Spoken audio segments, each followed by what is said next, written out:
Langit sore memerah di atas desa kecil yang tenang. Azan maghrib berkumandang dari masjid utama, menggema menyentuh kalbu siapa saja yang mendengarnya. Di antara deretan rumah warga, berdiri satu rumah sederhana namun dihormati oleh seluruh penduduk. Di sanalah Ustaz Karim tinggal bersama istrinya, Salsabila, wanita yang selama ini dikenal sebagai istri teladan, lembut tutur katanya, santun pula sikapnya. Setiap malam, rumah itu tak pernah sepi dari tadarus dan diskusi keagamaan. Ustaz Karim bukan sekadar ulama, tapi panutan, pemilik suara yang menenangkan, kata-katanya bagai pelita dalam gelap. Namun, di balik keteduhan rumah tersebut, perlahan terkuak retakan yang tak terlihat oleh mata siapapun. Sebuah retakan yang dimulai bukan dari fitnah atau godaan luar, melainkan dari kekosongan yang dibiarkan menganga. Salsabila, yang selalu tampak tersenyum di hadapan jamaah, mulai menyimpan sepi dalam hatinya. Ustaz Karim, dengan kesibukan dakwah dan undangan ceramah di luar kota, kerap pulang larut atau bahkan bermalam di pesantren lain. Ia mencintai istrinya, namun tanggung jawab agama dan umat telah menjeratnya lebih dalam dari yang ia sadari. Salsabila diam, selalu diam, walau hatinya berteriak, memohon hanya untuk satu pelukan hangat suaminya yang dulu begitu hangat. Di tengah kekosongan itu, datanglah Reno, seorang polisi muda yang sopan dan rajin beribadah. Ia kerap meminta nasihat dari Ustaz Karim tentang kehidupan, tentang iman, dan tentang keikhlasan menjalani profesi di tengah masyarakat yang penuh godaan. Reno datang dengan seragam rapi, membawa senyum yang mudah dipercaya dan tutur kata penuh hormat. Awalnya, kedatangannya disambut baik, bahkan dianggap anak sendiri oleh Ustaz Karim. Namun seiring waktu, Reno mulai datang saat Ustaz Karim tak di rumah. Katanya, hanya ingin bertanya sejenak kepada sang istri, jika Ustaz belum pulang. Salsabila, yang mulai merindukan keberadaan laki-laki di rumah, tak mampu menolak sapaan yang begitu manis dan perhatian yang terus menghampiri. Sebuah senyum, sebuah pujian, menjadi bunga dalam gurun hatinya yang kering akan kasih.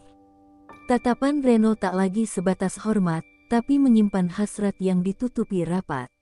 Ia tahu ini salah, sangat salah, tapi ia juga tahu ada celah yang bisa dimasuki. Salsabila tak membalas, namun tak juga menjauh. Ia membiarkan perhatian itu tumbuh, menyelinap pelan ke dalam pikirannya yang lelah. Setiap kali Reno memuji kecantikannya, ada bagian dari dirinya yang ingin percaya bahwa ia masih diinginkan sebagai perempuan, bukan hanya sebagai simbol istri Ustaz yang baik. Pada suatu sore yang mendung, hujan turun pelan saat Reno kembali datang. Rumah sepi, Ustaz Karim sedang mengisi kajian di kota sebelah. Reno menawarkan bantuan, katanya hanya ingin memperbaiki lampu dapur yang katanya redup. Salsabila membiarkan. Di dalam rumah, detik-detik menjadi sunyi yang mencekam, sementara pandangan mereka mulai kehilangan batas. Entah siapa yang memulai, tapi yang pasti, sejak hari itu, tak ada lagi yang sama. Salsabila menangis di malam hari. Ia menatap wajah suaminya yang tertidur pulas usai safar panjang. Ada luka dalam hatinya yang tak bisa ia jelaskan. Bukan karena Reno, tapi karena dirinya sendiri. Ia telah mencederai cinta yang selama ini ia banggakan. Tapi anehnya, rasa bersalah itu tak cukup kuat untuk menghentikan api yang mulai menyala. Ia bimbang, terjerat dalam jebakan emosinya sendiri. Desa masih memujinya, jamaah masih memeluknya hangat. Tak ada yang tahu bahwa di balik senyum dan hijab panjangnya, ada badai yang ia simpan rapat dalam dada. Ia bukan lagi hanya istri seorang ustaz, ia kini menjadi perempuan yang sedang berjalan di tepi jurang. Dan sayangnya, ia belum ingin mundur. Langkah pertama telah diambil, dan itu akan membawa bencana besar. Tapi saat ini, Salsabila belum tahu bahwa badai sesungguhnya masih menunggu di ujung cerita. Sebab rumah ini, rumah yang dihormati semua orang, akan menjadi saksi dari kehancuran yang paling memilukan saat iman dikalahkan oleh hasrat dan kesalehan tak mampu menyelamatkan jiwa yang retak. Hujan belum juga reda malam itu, seolah langit ikut menangis atas dosa yang baru saja tercipta. Di dalam kamar, Salsabila memeluk lututnya, tubuhnya gemetar.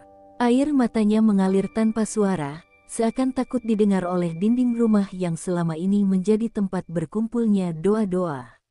Ia menatap bayangan dirinya di cermin, seorang wanita yang tak lagi utuh, yang telah melukai cinta suci tanpa sempat berpikir panjang.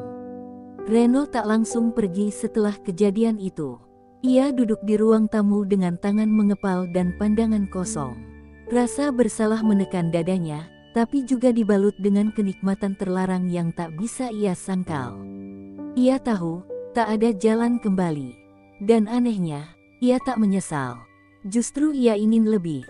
Salsabila, yang selama ini hanya dipandang dari jauh, kini telah disentuhnya. Dan ia haus akan kedekatan itu lagi. Besoknya, segalanya berjalan seperti biasa. Ustaz Karim pulang dengan wajah lelah namun tetap menyapa lembut. Ia mencium kening istrinya tanpa tahu bahwa bibir yang disentuhnya telah dikotori oleh pria lain. Salsabila ingin muntah, bukan karena jijik, tapi karena tak kuat menahan dosa yang terus menggelayut di pundaknya. Namun ia diam, berpura-pura sibuk di dapur, seolah tidak terjadi apa-apa. Hari-hari berikutnya seperti neraka bagi Salsabila. Reno mulai mengirim pesan, menyapa seolah mereka pasangan rahasia. Ia menanyakan kabar, mengirim puisi pendek, bahkan sesekali menyelipkan kata rindu yang membuat dada Salsabila sesak. Ia ingin menghindar, ingin memutus semuanya. Tapi setiap kali Reno muncul di depan rumah, dengan senyum lembut dan suara hangat, keteguhan hatinya mencair. Suatu sore, saat Ustaz Karim sedang mengisi kajian di masjid, Reno muncul tanpa pemberitahuan. Salsabila ingin menutup pintu, tapi tangan Reno menahannya. Hanya 5 menit, katanya. Tapi 5 menit itu berubah menjadi setengah jam, dan dalam waktu sesingkat itu, mereka kembali terseret ke jurang yang sama. Salsabila menyesal, namun tubuhnya tak mau taat pada niat baiknya sendiri. Ia lemah. Dan Reno tahu itu. Kabar tentang kedekatan mereka belum menyebar, namun ada 1-2 tetangga yang mulai bertanya mengapa Reno sering datang saat Ustaz tidak di rumah. Mereka hanya bergumam, belum berani menuduh, tapi bisik-bisik kecil mulai bertebaran di balik tirai. Salsabila tahu waktunya tidak banyak, tapi ia belum bisa berhenti. Ia merasa seperti orang tenggelam yang justru merindukan air. Di satu malam yang dingin, Salsabila duduk di sajadah, mencoba bertobat. Air matanya menetes di atas ayat-ayat suci. Namun setiap kali ia memejamkan mata, bayangan Reno datang, bukan dalam bentuk godaan, tapi sebagai pelarian. Ia mulai menganggap pria itu sebagai tempat ia merasa hidup kembali, meski dengan cara yang salah. Rumah tangganya bersama Ustaz Karim tak pernah retak, tapi hatinya sudah lama kering, dan Reno datang sebagai oase yang menyesatkan. Ustaz Karim, seperti biasa, tak curiga. Ia percaya sepenuhnya pada istrinya. Bahkan malam itu, ia sempat memeluk Salsabila dan berkata, "Aku selalu bersyukur Allah mempercayakanmu untuk menemaniku berdakwah." Kalimat itu menusuk jantung Salsabila. Ia nyaris berteriak karena tak tahan melihat betapa suaminya begitu tulus, sementara ia sendiri berubah menjadi pengkhianat yang tak pantas memegang tangan suci itu. Reno semakin berani. Ia mengajak Salsabila bertemu di luar rumah. Salsabila menolak, namun tetap datang. Di taman kota yang sepi, mereka duduk bersebelahan. Reno menggenggam tangannya dan berkata, "Kalau kau bersamaku, kau tak akan pernah kesepian lagi." Kalimat itu membuat Salsabila terdiam. Untuk sesaat, dunia terasa berputar lebih lambat, seolah semesta menunggu jawabannya.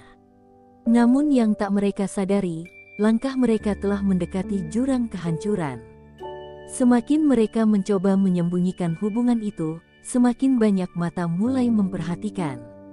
Dan ketika kebenaran akhirnya terbongkar nanti, itu bukan hanya tentang 2 insan yang tergelincir dalam dosa, tapi tentang runtuhnya kehormatan, hancurnya kepercayaan, dan luka yang tak akan bisa disembuhkan oleh waktu. Pagi itu, tubuh Salsabila lemas. Kepalanya berdenyut, perutnya mual, dan dunia seperti berputar lambat. Ia mengira hanya kelelahan atau mungkin masuk angin. Namun, saat ia berdiri di depan cermin dan menyisir rambutnya, firasat buruk menyelusup ke dadanya. Ada sesuatu yang salah, sangat salah. Ia tak kuasa lagi menunda, dan diam-diam membeli alat uji kehamilan dari warung yang jauh dari lingkungan rumah. Di dalam kamar mandi, tangan Salsabila gemetar hebat. 1 garis, kemudian 2. Dunia serasa berhenti berputar. Hasil itu bukan sekadar pertanda biologis, itu adalah bukti dari sebuah dosa besar yang tak bisa dihapus oleh air mata sekalipun. Ia terduduk di lantai kamar mandi, meremas rambutnya sambil menahan teriakan. Sebuah kehidupan tumbuh dalam rahimnya, tapi bukan dari suaminya yang sah. Bukan dari pria yang selalu membanggakannya dalam setiap dakwahnya. Selama berhari-hari, Salsabila menyembunyikan kepanikan itu. Ia berusaha bersikap biasa, namun tubuhnya tak bisa dibohongi. Muntah-muntah di pagi hari, kelelahan yang tak biasa, dan tatapan kosong yang mulai membuat Ustaz Karim khawatir. "Kalau kamu tak sehat, kita ke dokter, sayang," katanya lembut. Salsabila hanya mengangguk, namun hatinya seperti dicabik ribuan duri. Bagaimana ia bisa memeriksakan kandungan yang bukan milik suaminya? Reno masih mengirim pesan, meski tak sesering dulu. Sejak malam di taman itu, ia terlihat mulai ragu. Salsabila memberanikan diri mengirim pesan singkat, "Aku hamil." Tak ada balasan hingga malam tiba. Saat akhirnya pesan dibaca, balasan Reno membuat jantung Salsabila seakan terhenti, "Kamu yakin itu anakku?" Kalimat itu lebih menyakitkan dari lemparan batu. Pria yang menjadi bagian dari kehancurannya, kini bahkan meragukan darah dagingnya sendiri. Salsabila menangis sendirian di kamar. Ia tak tahu harus memilih siapa.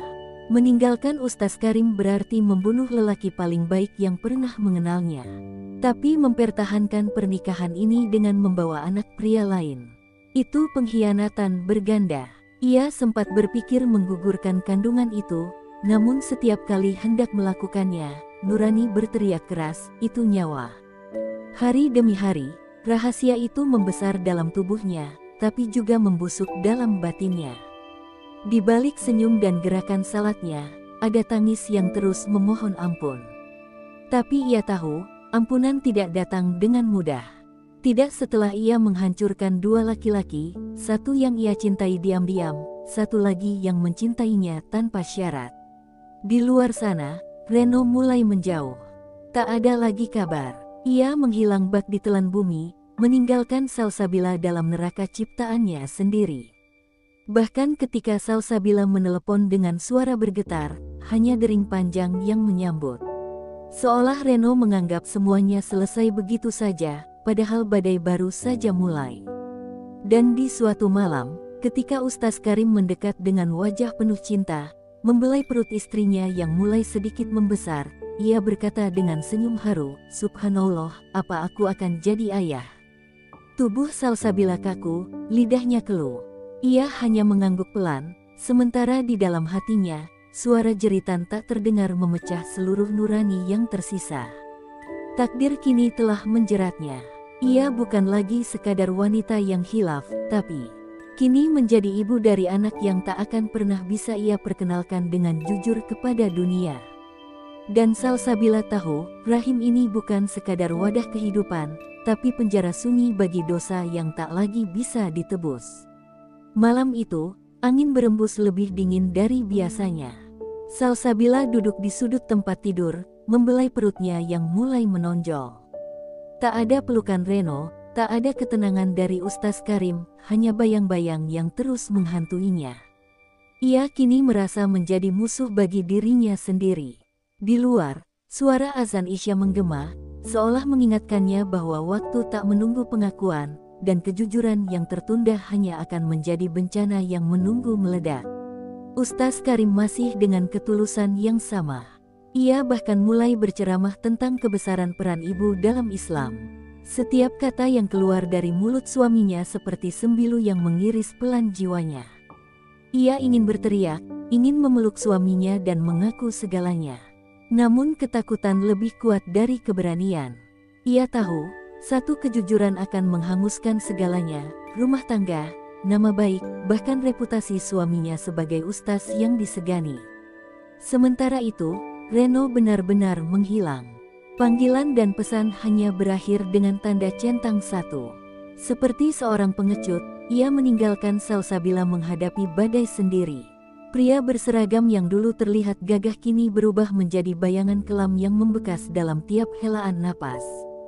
Kehamilan ini kini menjadi milik tunggal Salsabila, bukan anugerah, melainkan beban yang terus mencakar hatinya dari dalam. Gosip mulai bermunculan. Beberapa ibu-ibu pengajian mulai bertanya, mengapa Salsabila terlihat murung akhir-akhir ini? Mengapa Reno tak pernah tampak di lingkungan masjid lagi? Bahkan beberapa menyebutkan Reno kini sedang dalam proses pindah tugas ke luar kota, kabur dari satu masalah pribadi katanya. Bisikan-bisikan itu menusuk seperti jarum halus, tak langsung menghancurkan, tapi pelan-pelan membuat dada sesak. Salsabila tahu waktunya habis. Ia tak bisa menutupi kandungan ini terlalu lama. Semakin hari, tubuhnya makin terlihat. Dan Ustaz Karim, dengan ketulusan yang mematikan, mulai sibuk membeli perlengkapan bayi. Ia tak tahu bahwa setiap tawa bahagianya adalah siksaan bagi wanita yang duduk di depannya. Kita beri nama bayi kita Fatih atau Zahra, ya, katanya lembut. Salsabila hanya bisa menunduk, menyembunyikan tangis di balik senyuman palsu. Sampai suatu malam, Salsabila menemukan sepucuk surat tak bertanda di depan pintu. Isinya hanya satu kalimat, bayi itu bukan milik Ustaz. Jika kau tak mengaku, aku yang akan buka aibmu. Tangannya gemetar saat membaca. Surat itu seperti cambuk dari langit, seolah Tuhan mulai membuka tabir satu persatu. Tapi siapa yang menulis? Siapa yang tahu? Tak mungkin Reno, ia pengecut. Atau mungkin, seseorang telah mengintip kehidupan mereka selama ini. Hari-hari setelah itu menjadi mimpi buruk. Salsabila tak bisa tidur, tak berani keluar rumah, dan selalu merasa diawasi. Ia mulai paranoid, takut bayinya dibenci bahkan sebelum lahir. Ustaz Karim tetap tak tahu apa-apa, namun malam itu ia mulai curiga. Sayang, ada yang ingin kamu ceritakan padaku? Tanyanya lirih. Tatapan suaminya begitu dalam, seolah menembus hatinya yang penuh luka. Namun mulut Salsabila tetap terkunci. Ia hanya memeluk suaminya dan menangis. Menangis karena merasa tak pantas. Menangis karena berharap waktu bisa diputar kembali. Tapi takdir tak pernah menunggu orang-orang yang terlambat menyesali dosa. Di luar jendela, hujan mulai turun perlahan. Dan di balik tirai kamar, seseorang berdiri diam dengan kamera di tangan. Tanpa suara, tanpa cahaya. Hanya menunggu saat yang tepat untuk menghancurkan segalanya. Pagi itu, Salsabila tak lagi bisa menahan perih di dadanya. Surat ancaman itu masih tersimpan di dalam saku gamis, seolah mendesak untuk dibacakan lantang di hadapan dunia. Ia duduk di ujung ranjang, memandangi wajah suaminya yang tertidur lelap setelah tahajud. Wajah teduh itu kini menjadi silet yang terus menggores hatinya. Betapa besar cinta lelaki itu, dan betapa kejam balasan yang ia berikan. Namun, sebelum ia sempat memutuskan untuk bicara, Ustaz Karim lebih dulu menerima tamparan dari kenyataan. Pagi itu, usai mengimami salat subuh di masjid, seseorang meletakkan sebuah amplop di dalam sepatunya. Tanpa nama, tanpa kata pengantar. Hanya selembar foto, dan sepotong USB. Dengan dada berdebar, ia pulang dan membuka isinya di ruang kerja, sendiri, dalam sunyi yang mencekik. Layar laptop menyala. Sebuah rekaman video membeku di bingkai awal. Jantung Ustaz Karim berdegup tak menentu, tangannya gemetar saat memutar video itu. Di layar, terlihat istrinya, Salsabila, duduk bersama seorang pria berpakaian polisi. Mereka berdua terlihat dekat, terlalu dekat. Tawa renyah yang tak pernah ia dengar lagi di rumah itu justru terlempar bebas dalam pelukan lelaki lain. Dan saat ciuman mereka terekam dalam gerakan lambat, dunia Ustaz Karim runtuh. Luruh, ia tak mengucap sepatah kata pun. Hanya diam. Namun diamnya adalah badai. Ia menutup laptop perlahan, lalu berdiri.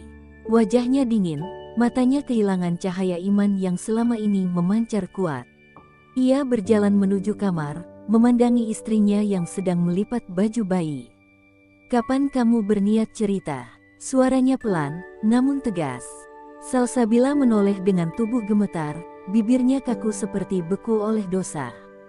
"Abang, aku bisa jelaskan." Suaranya nyaris tak terdengar, tangannya gemetaran menahan air mata. Tapi sebelum kata berikutnya keluar, Ustaz Karim melempar foto di hadapannya. Gambar itu meluncur di udara dan jatuh tepat di perut Salsabila, simbol kehidupan baru yang terkutuk oleh khianat. "Kamu kira Allah tak akan membuka aib ini? Kamu kira aku terlalu sibuk berdakwah hingga tak mampu melihat istri sendiri bermain najis di belakangku?" Suaranya masih datar, namun air matanya tak bisa disembunyikan. Ia bukan marah karena dicurangi, tapi hancur karena orang yang ia percaya sepenuh hati ternyata menusuk dari balik doa. Salsabila tersungkur, tangisnya meledak, tubuhnya menggigil. "Maaf, aku khilaf, aku lemah, aku..." "Tidak," Ustaz Karim membentak, suaranya mengguncang seluruh isi rumah. "Kamu bukan lemah. Kamu sadar apa yang kamu lakukan. Kamu pilih jalan itu. Kamu pijak kehormatanku, lalu ludahi cinta yang kubangun siang malam." Keheningan menggantung seperti tali gantung di tengah ruangan. Salsabila hanya bisa merangkak, memeluk kaki suaminya sambil meraung, namun Ustaz Karim menyingkirkan pelukannya. Ia menatap wanita yang dulu ia sanjung dalam setiap ceramah, kini seperti asing. "Kau tak hanya menghancurkan aku, Sal, kau telah mencoreng jubahku, memalukan umat yang kutuntun, dan membawa bayi dari zina ke dalam rumah tangga ini." Dan saat itulah, pecah air ketuban Salsabila. Tubuhnya melemas, darah menetes dari ujung kain. Kepanikan memuncak, namun tak satu pun dari mereka bergerak. Bahkan Ustaz Karim hanya menatap kosong, seolah tak yakin apakah wanita yang bersimbah darah itu masih layak diselamatkan, atau memang sudah waktunya menerima ganjaran dari langit. Jerit kesakitan Salsabila membelah pagi yang muram. Tubuhnya menggigil, air ketuban menggenang di lantai, dan darah mulai menodai kain sajadah di bawahnya. Namun Ustaz Karim berdiri membatu, seolah seluruh syarafnya mati rasa. Ia ingin menolong, tapi tangannya tertahan oleh luka yang menganga dalam dada. Perempuan itu telah menorehkan duri di nadi kepercayaannya. "Abang, tolong, anak kita," lirih suara Salsabila nyaris tak terdengar. Ia tak lagi peduli pada aib, dosa, atau hukuman. Hanya satu yang tersisa dalam pikirannya, nyawa bayi dalam kandungannya. Apapun yang terjadi, dia tak rela kehidupan kecil itu menjadi korban dari kesalahannya. Detik itu juga, pintu rumah terbuka. Bu Sumi, tetangga mereka yang biasanya datang untuk membawakan sarapan, terkejut menyaksikan pemandangan mengerikan di ruang tamu. Ia segera menjerit, memanggil warga, dan berlari mencari bantuan. Sementara Ustaz Karim masih terdiam, hanya matanya yang mengikuti tubuh istrinya yang digotong ke mobil oleh beberapa tetangga. Di dalam perjalanan menuju rumah sakit, Salsabila terus menggenggam perutnya. Nafasnya sesak, pandangannya kabur. Setiap getaran mobil terasa seperti gempa yang menghancurkan harapannya. Tak ada Reno, tak ada tangan suami. Hanya tubuh yang menahan nyeri dan air mata yang terus mengalir. Sesampainya di rumah sakit, dokter segera membawa Salsabila ke ruang operasi. Proses persalinan berlangsung menegangkan. Tangis bayi menggema dari balik pintu, namun tangis ibu justru terhenti. Salsabila mengalami pendarahan hebat, detak jantungnya melemah. Dalam keheningan yang mencekam, tim medis berjuang keras mempertahankan 2 nyawa dan hanya 1 yang bertahan. Di luar, Ustaz Karim tiba dengan pakaian lusuh dan wajah kosong. Ia diberitahu bahwa bayinya lahir, laki-laki, sehat. Tapi Salsabila, tubuhnya lemah dan tak sadar sejak beberapa menit setelah melahirkan. Dokter berkata, ini bisa berlangsung hitungan hari, atau tidak pernah bangun lagi. Ia menatap bayi itu. Putih, mungil, tak berdosa. Namun darah yang mengalir di tubuh anak itu bukan miliknya. Ia ingin membenci, tapi tatapan mata polos itu menolak ditolak. Jantungnya bergetar, imannya teruji. Apakah salah anak ini jika ia lahir dari kesetiaan? Bisiknya pelan. Tak ada jawaban, hanya suara tangis bayi yang memenuhi ruang rawat. Sementara itu, jauh di sudut kota, Reno berdiri di depan ruang interogasi. Ia ditangkap atas kasus suap dan penyalahgunaan wewenang. Wajahnya kusut, hidupnya hancur. Dan dari sakunya, polisi menemukan catatan kecil bertuliskan, "Kalau aku tertangkap, tolong jaga anakku." Namanya, Karim. Nama yang ia beri diam-diam, untuk seorang ustaz yang tak pernah ia takuti, tapi diam-diam ia kagumi. Pagi itu sunyi, terlalu sunyi.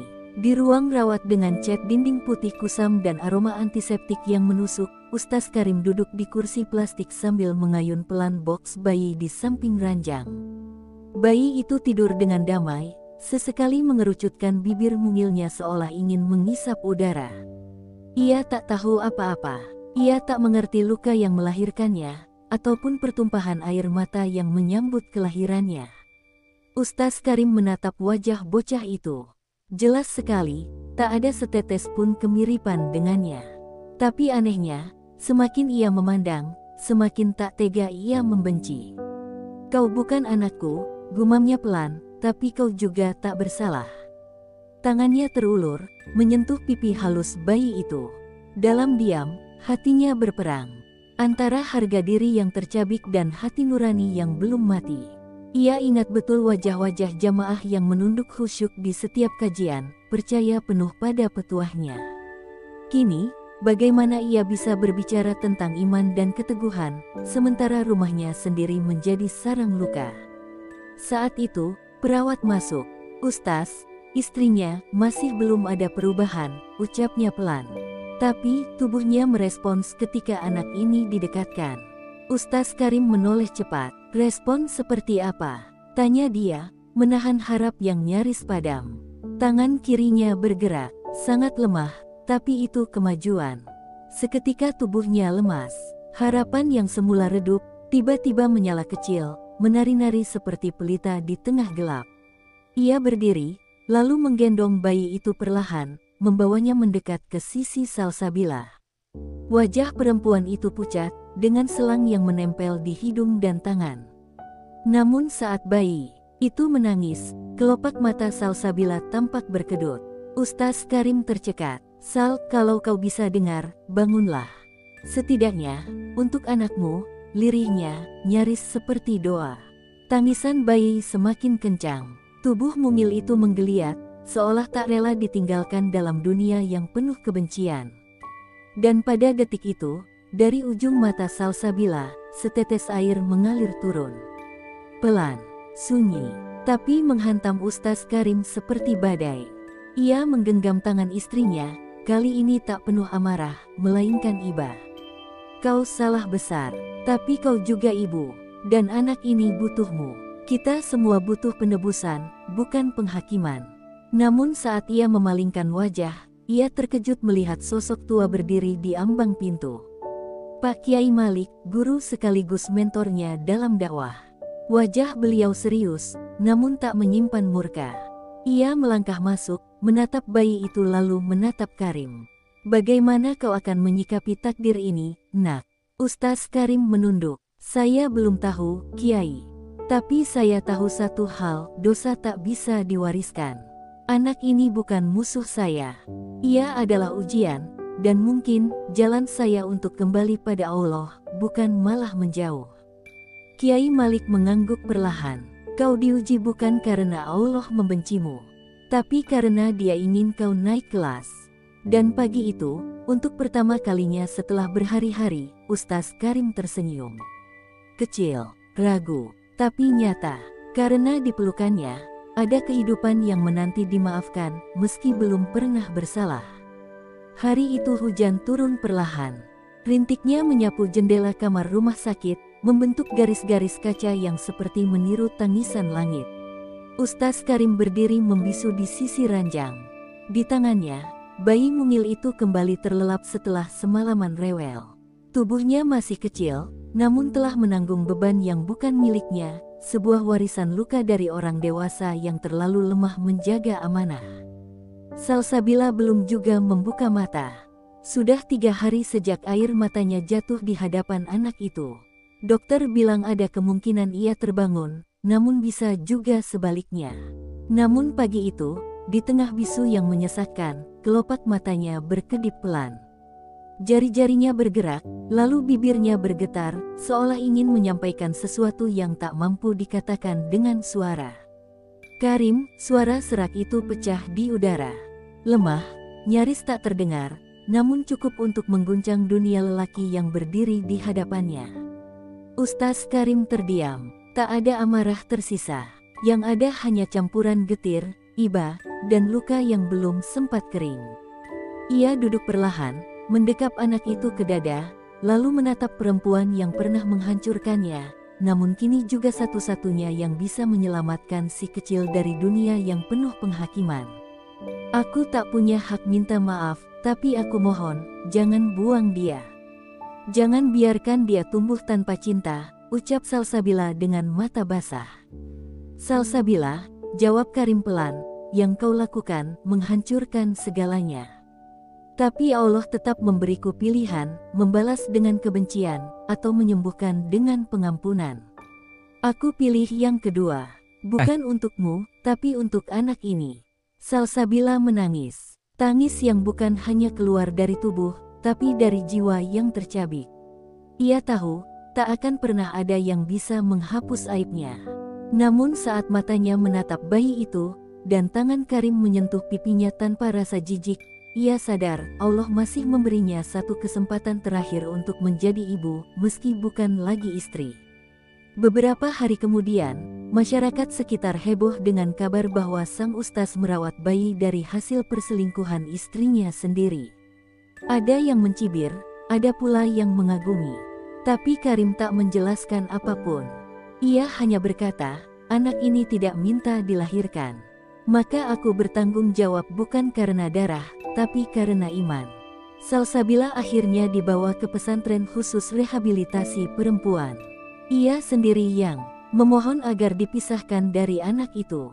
Biarkan aku menebus kesalahanku sendiri. Jika kelak ia tumbuh dan mencariku, aku ingin sudah pantas dipanggil ibu, katanya dengan mata yang mulai menyimpan cahaya. Dan Karim, ia tetap berdakwah. Tapi kini ceramahnya berubah. Tak lagi soal hukuman dan dosa semata, melainkan tentang cinta Allah yang memeluk makhluknya dalam bentuk paling tak terduga, bayi tak bersalah, luka yang menyembuhkan, dan keikhlasan yang menghidupkan kembali hati yang mati. Di akhir setiap kajian, Karim tak lupa menggendong anak itu ke panggung kecil, memperkenalkannya kepada semua. Namanya Rauf, artinya lembut dan pengampun. Aku berharap dia menjadi pengingat bahwa cinta yang dikhianati bukan alasan untuk berhenti mencintai.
Raina menikah dengan Arya setelah melalui perjalanan cinta yang penuh liku.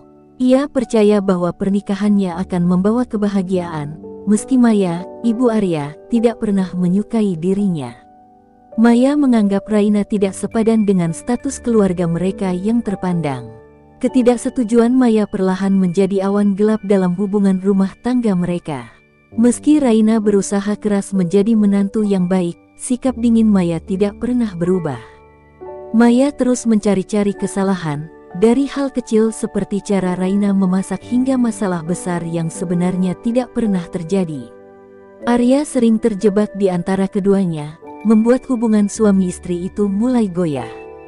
Citra, seorang wanita muda dari keluarga kaya, sering diundang Maya untuk makan malam bersama keluarga mereka. Maya terang-terangan memuji Citra di hadapan Raina, menyebutnya sebagai calon menantu ideal. Arya, meski merasa risih, tidak berani melawan kehendak ibunya. Kehadiran Citra semakin memperkeruh suasana di rumah itu. Setiap kali Arya mencoba membela Raina, Maya selalu memainkan peran sebagai korban. Ia mengadu bahwa Raina tidak menghormatinya sebagai ibu mertua. Arya yang sudah terbiasa menuruti ibunya, mulai terpengaruh oleh tuduhan-tuduhan tersebut. Perlahan, cinta Arya pada Raina tergantikan oleh keraguan yang ditanamkan Maya. Puncaknya terjadi ketika Maya menuduh Raina membawa sial bagi keluarga mereka. Ketika bisnis keluarga mengalami kerugian besar, Maya menyalahkan keberadaan Raina sebagai penyebab malapetaka. Tanpa bukti atau alasan yang masuk akal, ia menyuruh Arya menceraikan Raina demi menyelamatkan nama baik keluarga. Arya yang dilema antara cinta pada Raina dan kewajibannya pada ibu, akhirnya memilih untuk mengakhiri pernikahan. Keputusan itu menghancurkan hati Raina. Ia tidak menyangka bahwa orang yang paling dicintainya tega menghancurkan hidupnya hanya karena hasutan seorang ibu mertua. Sebelum pergi dari rumah itu, Raina mencoba berbicara dengan Arya untuk terakhir kalinya. Namun, Arya hanya berdiri kaku tanpa memberikan jawaban. "Maafkan aku," adalah satu-satunya kalimat yang keluar dari bibir Arya, tetapi itu tidak cukup untuk menyembuhkan luka di hati Raina. Saat Raina meninggalkan rumah, Maya merasa puas karena berhasil menyingkirkannya. Sementara itu, Citra mulai semakin dekat dengan Arya, dengan harapan menggantikan posisi Raina sebagai istri. Namun, di balik senyuman kemenangannya, Maya tidak menyadari bahwa ia telah melukai seorang wanita yang tulus mencintai putranya. Raina berjalan tanpa tujuan, membawa tas kecil berisi pakaian seadanya.